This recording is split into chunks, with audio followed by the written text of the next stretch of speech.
nice quick challenge for this challenge, which is dealing with all about our dates. So we just have one of the family members' date of births here in the input. I've just started off by cross-tabbing it, so basically just making it his name as the title and then the date of birth as the value. So I did that just because it made more sense to me, the way that we're going to restructure it at the end, but not a necessary step. You could have worked around it, definitely. Okay, so I started with Kevin because he was the one who was quite easily related to Johan.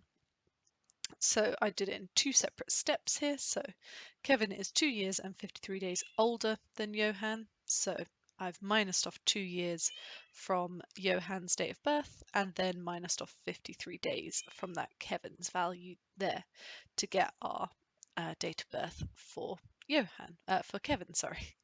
Next up, Stephanie. So Stephanie is born on the first, nope, Stephanie is born. Let's open up the formula. I can remember she's born a week after Johan. Where does it say that? Oh, there we go.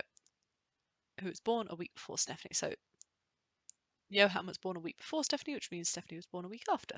So it just adds 7 days. I learned actually that you can't do just 1 week. I thought you could write the word week here. You can't. Interesting. Next up we have Christine. So Christine was born again, it's one of these 25 years and 3 months after, before Stephanie, sorry. Oh, it's confusing trying to read it and relate at the same time. So again, we just need to Stephanie's date of birth, minus off 25 years, and then minus off 3 months from that. Okay, finally, well, for the last of the really easy ones, Samuel was born on the first day of Stephanie's birth month, so we use a date-time trim function. So far we've just been using date-time adds. This time is date-time trim, so we trim it up to the monthly level, which will always give us the first of the month. Okay, and then Juliet is the last one, who's a little bit complicated. I wanted to make it dynamic, so this is the way that I chose to do it. So I looked at the date-time formula, and the percentage lowercase u gives you the number starting at 1 of the weekday. So 2 meaning Tuesday. I had to use a 2-number function so that because the date time format outputs as a string, so I had to use 2-number to make that work.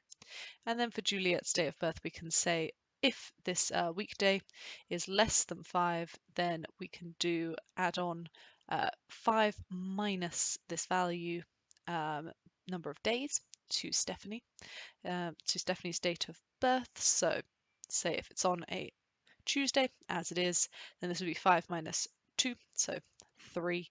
So this would get us to the Friday.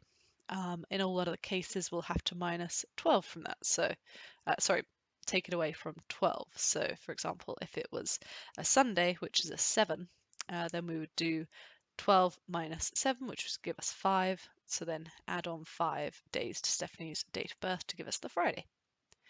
Okay, so that's the formula that we're using there as well.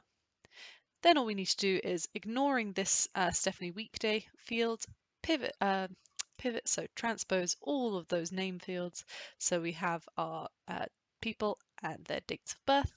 Use this date time format with a percentage %a to get out our weekday name. And finally, just rename that value to be date of birth. Okay, hopefully that all made sense, and thanks very much for watching.